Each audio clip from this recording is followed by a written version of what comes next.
marksmen.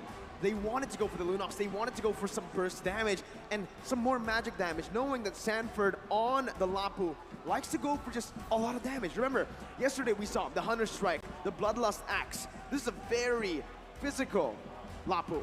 I would say, with the draft coming in from Blacklist International, this is a very good draft to start game number 1 because it is a very simple draft. This is what is going to give you confidence moving to game 2 onward. So honestly, I'm liking the draft coming in from Blacklist because you can make very little mistakes with this kind of draft, with this kind of gameplay. Yep, signature picks for all of our defending champions. For Echo, I'd like to say the only thing that's missing for me is the split push potential from Benny Cutie. It's not as potent when you're on a hero like Lunox, but what it does have is amazing team fight engagement, a lot of damage when you hit your power spike. Ladies and gentlemen, here we go. Indoor Sinayan and all across the world, I hope you're ready. It's time for game 1 in this best of 7 between Blacklist International and Echo. Looking at both drafts, I would assume that they're not going to fight a lot in the early stages of the game. They're going to fight around Riverside. They're going to fight for the control around the turtle because they want to make sure that they have the levels first. So if you see any kind of rotation, it's all about maximizing the minions to make sure you get as much level 4s on your heroes before going into the turtle phase. With 2 utility junglers, this is what you can expect, right? A lot of emphasis around the mid control. Why? To control the neutral objectives like you mentioned earlier. Mid-control plays such a huge impact in this game, and you can already see for both of the teams, Venus and Haji, Sanji and Yaoi, they're focusing a lot, putting a lot of resources down into that mid lane to create some more pressure, but still, it's Blacklist International who secure the Lethal Wanderer. Okay, so now, looking at Blacklist as well as Echo, not a lot of action will come true.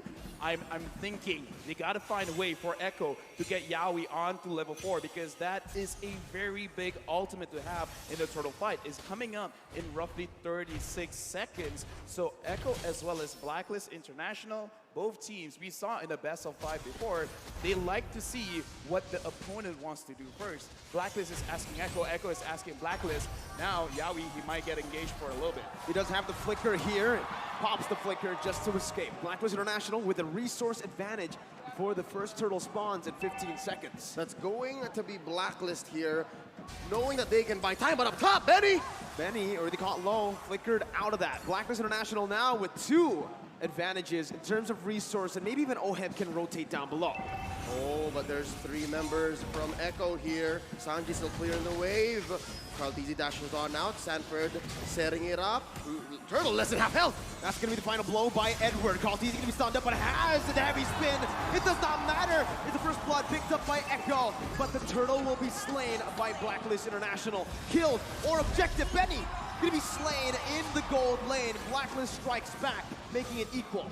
2 ults spent by Blacklist up top. Echo takes 2 down in the bottom, but they do get Turtle. I'm talking about Blacklist. Was that worth it, LaFell? I would say it's not that worth it because in my personal opinion, getting kills is very good because you can establish map pressure because what's the objective of getting the turtle? Sure, you want the gold, sure, you want the XP, but you want more control. Now, Edward going up against Sanford taking quite a bit of damage and Sanford's going to get chased. Circling Eagle onto Sanford here. Haji does not have the airstrike. Down to basic attacks coming in. Sanji not going to be here to help him in time. Sanford falls in the XP lane. The Festival of Blood lifesteal is just not enough at this level. 3 minutes in, and I'm not sure if there's enough. Yeah, no, none at all into the emblems. Many though, look at that. That's going to be the damage coming in. The Numenal Blast charged in, but knowing that Oheb has the Purify, they decide not to commit just yet. Yeah, looking at all of the emblems as well as the way that they're setting up, Sanford, his personal goal in this game is to get at least 3 kills. Once he has that 3 kills, he will maximize his emblem. Oh, my Venus getting poked out just a little bit. But now, looking at the map, if Echo could give those 3 kills over to Sanford, we can see Echo being a little bit more explosive. You can expect that Sanford's going to look for it. He's going to pressure Edward hard here. Sent him home just now because they want to time the way that this turtle goes. Again, we're 20 seconds away. Benny Cutie pressuring Oheb as well. Oh My Venus and Yaoi playing footsies, making sure that their gold laner gets the advantage. The zoning coming in again, right? This is what we kind of expect in the gold lane matchup. Harith, once you get to level 4, isn't really going to be able to threaten the Lunox. And even in the XP lane, we saw that Edward was winning early on, but now that Sanford has gone that level 4, has gone a few items down, it's a bit tough for Benedetta. Oh, turtle already spawned. Carlteasy spots out Haji. Sanford, yeah, there's the RWM. Not going to be able to find anything else, though. The stun does connect with the Feather Airstrike connecting onto Sanford. The Petrify locks him down. Edward finds the pick up. Blacklist International now with a man advantage. Rotating around the turtle, circling Eagle onto Yaoi. He's going to be able to find the stun. Carlteasy jumping in. Doing a black charge in with the flicker as well. Oheb with no Purify here. Doesn't use it just yet. Why still winning the Retribution battles and pop? This is on force. Now Yaoi going to be able to dodge away for now. That's a lot of burst damage as Yaoi will be slain by Edward. Echo losing out in the straight. Blacklist has amazing battlefield awareness. They knew exactly where every member of Echo was. They almost threatened orange steal from Carlteasy, but they're not done.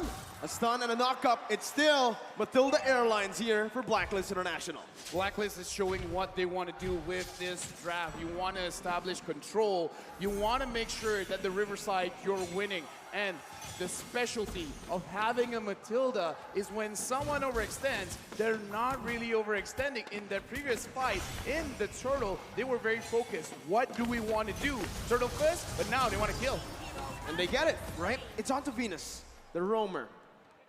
Anything that Echo can get here in the first 5 minutes, they will. In the first 2, they were willing to trade and get some advantages, but now wait, a stun onto Oheb, forced out the Zaman Force. Pops the Purify as well. The real world inflation almost catches Oheb, but he is able to get out of that one.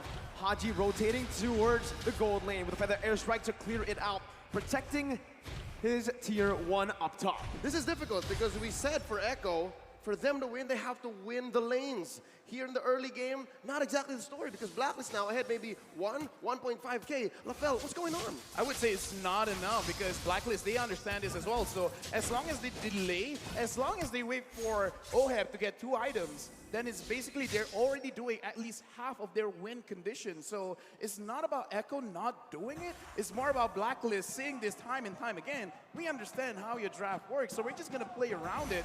So even though, okay, so here's the thing. Echo, they needed to win by 2K, by 2,000 gold. That's LaFell's threshold. So if Blacklist having 1.5K lead ahead, they're really at the driver's seat. Well, right now, it does seem that way, but Echo are going to be able to force it out. Oheb going to be caught low, but Venus comes in to save Oheb again. Haji with the rotation, circling Eagle to lock Yaoi down. Good selection right now. So the airstrike will come through. Yaoi going to be able to get the stun down onto Venus before he gets taken low. Now, guess who's here? It's Sanji with the real world inflation. Jumping in, but there you go. It's going to be the guiding win. Haji going to be slain though by Benny, who uses the chaos to take him down. Sanji still poking Venus down. Echo are looking to get the siege down onto the tier 1. Meanwhile, on the turtle side, Carlteasy is going to be taken low with Sanford with the 2v2. That's going to be the bravest fighter popped into the back line right now. As Carlteasy going to be able to find it, and Wise is going to fall. Edward finding the stun onto 2 with the eye for an eye to dodge away from the CC. But still, Echo, they win out on that trade. Not just that trade, but on 2 fronts. They pushed up top, got a kill down bottom, and took the last turtle of the game.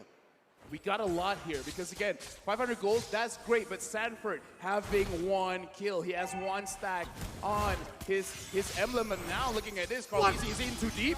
He's looking for a steal here. He does get the orange buff, not punished enough by Blacklist International. Oheb and Haji falling in the gold lane once again. We spoke about this. Winning lanes is how Echo can get it done, and Benny, 3 kills on him right now. Finest example of caster curse. You start talking about it, you start questioning it, and it comes up almost immediately. Yaoi with the Numenal Blast. Definite welcome to cancel it out. That's the anti-CC coming in. As Sanji does the damage onto the tier 1. Bravest fighter by Sanford just to get out. Gets that anti-CC down, unstoppable. Meanwhile, Blacklist International trying to make their way up to the gold lane. Gonna be poked down by Benny as Carlteasy sieging down that tier 2 in the gold lane. Carlteasy gonna be careful here, takes the turret down, gets out with relative ease. What a swing for the House of Highlights. Unbelievable. I can't believe that maybe 4 or 5 minutes ago we were talking about how Blacklist was ahead, possibly way past the LaFell threshold, but now it's Echo who's pushing it, 2.5K ahead. Well, they have gone way and above the threshold, and the way that they did it is because they understand, okay, we're just going to stay in lane. There's no use trying to out-rotate Blacklist at this point, so we're just going to say because Oheb is going to be the one that's going to deal a lot of the DPS damage later on, so shut him down first. Right now, there might be a skirmish in mid. but the airstrike was used up just to clear up the waves. Echo, with this composition so far, can constantly be threatening these sieges, and also, they can also be looking for a lot of plays on the map. A lot of kill pressure here in their lanes. Yep, and that's why they're ranked first in average kills so far, 16 plus, because the way that they attack the game, the way that they approach it with their strategy is they want to convert from kills. They don't want to take objectives only. They want to win first and then go from there, which is, I think, what they're doing here. They're baiting the Lord. This is a Lord dance if I've ever seen one. Oh, Sanji's taken low. Edward jumps in, but Sanji flickers out on the final blow. The Petrify still available by Edward right now as he uses eye for an eye, but Sanford notices that. Jumps in with the Bravest Fighter. A lot of resources spent already as Wise looks for a better position. Haji going to be able to actually dash in with the Wings by Wings as that's going to now Blast connecting onto Edward. Edward going to be taken low, taken down by Sanford. And that's going to be a 50-50 play around the Lord. Wise here versus Cartesi, and Carl takes it down. It's a force by Oheb. Not enough to deal the damage right now as Yaoi's going to be able to get the stun down onto Haji, who's going to be able to dash out of that one with the Wings by Wings. Feather airstrike to snipe Sanji down. Benny! With the dash, takes the kill onto Haji. Was that Benny Cutie DD? No, didn't even need the flicker. Dude, that was Benny QT. And again, looking at the items here, because we got to see whether they are strong now or not. Looking at Benny QT, having 3 core items, Cloud Destiny, Lightning Treasure, as well as Divine Glaive. Right now, oh my goodness, getting engaged by Yaoi. Numenon Blast again, locking the Queen down. Venus gonna be chased down under the tier 2. Wise here providing the support. Carl Teasy looking for an angle, but will back off for now. Tier 1 falling in the mid lane. Echo pushing the pace and the tempo. Thou shalt not take my queen, says Wise. Echo pressuring mid lane tier 2, even tier 2 down bottom. That's Sanford going solo, Lord up top. Echo is 5k ahead here, 11 minutes in. It's still not over because Blacklist Internasional, they can still come back because they have a very beefy front line, as well as a lot of damage coming in from Haji and Oheb. Oheb just finished the Holy Crystal. Looking at the damage from Haji. Haji can't connect it just yet. Carl TZ is spotting people out. The Lord is here. Will Echo engage?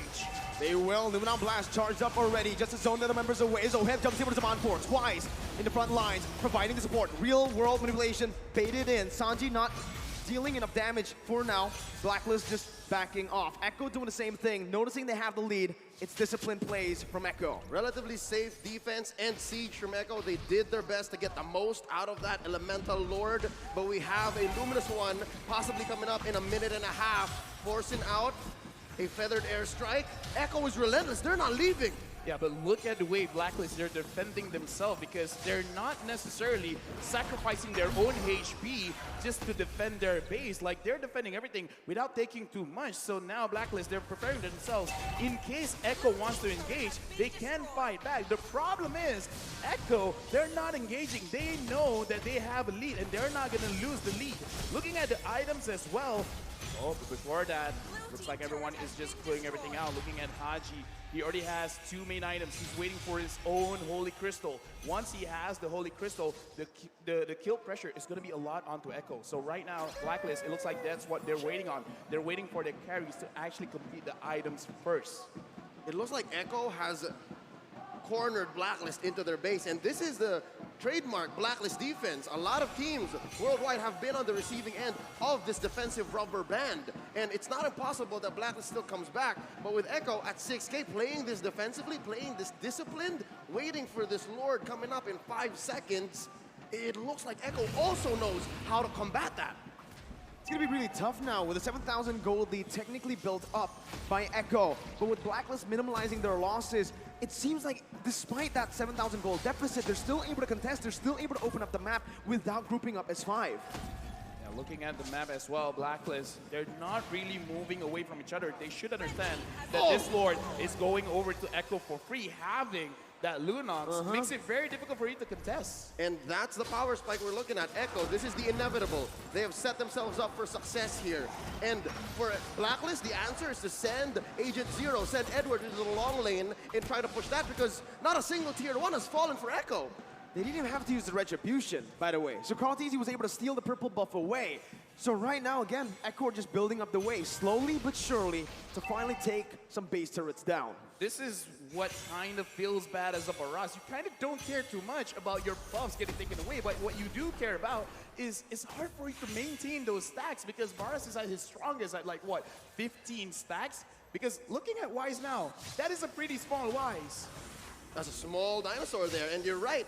While Echo's taking away even the small camp, the small creeps in Blacklist jungle, and then freezing the waves, waiting for it to sink with this Lord, then this is the best that Blacklist can do. Oh, there's a couple of ults spent in. Oh, very low. And we're going to be caught in the Luminon Blast as Benny jumps in with the damage. And that's the combo, the notorious one. As Echo now looking for the siege into the base turret in the mid lane. Lord still marching in the top lane. Concealed play going to be popped in. Echo looking for more. That's about the air strike popped in, but look at Stanford, he flickers under Haji, but he's going to be able to get out for a bit. Haji going to fall. The circling eagle does not save the queen. Oheb, the last man standing, but Echo will secure game number 1. Ang limang Echo fans make noise all around as their team takes game 1. It's a long journey, folks. It's a marathon, not a sprint. So game 1 is great for momentum, but they still gotta watch their backs. Blacklist will pick up so quick from this victory. Looking at this game, the reason